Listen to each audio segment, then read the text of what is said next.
Tänään on 21. päivä tammikuuta 2012 ja Mikaelilla on elämän ensimmäiset sukset. Kokeillaan vähän hiihtämistä. Hienosti menee. Hyvin pysyy pystyssä ja kato, siitä tulee hieno latu. Pikkuhiihtäjä.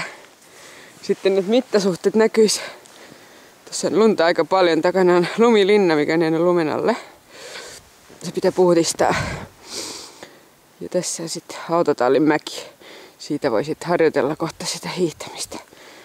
Taitavasti hän menee. Nyt hän astui kyllä suksesta ulos. Mikael, suksi unohtui. Suksi unohtui. Astu sinne takaisin vähän. Astu sinne takaisin. Missä se suksi on? Siinä on suksi. Kato, pistä varpaat tänne. Varpaat tänne näin. Varpaat tosta läpi. Noin. Menekö? Katos, vähän huonosti. Laittaa paremmin. Noin, pistä eteenpäin varpaita. Noin.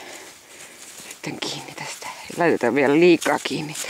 Saa varpaat tarvittaessa pois. No niin, nyt voi jatkaa. Tässä se suksi on vinossa. Hienosti.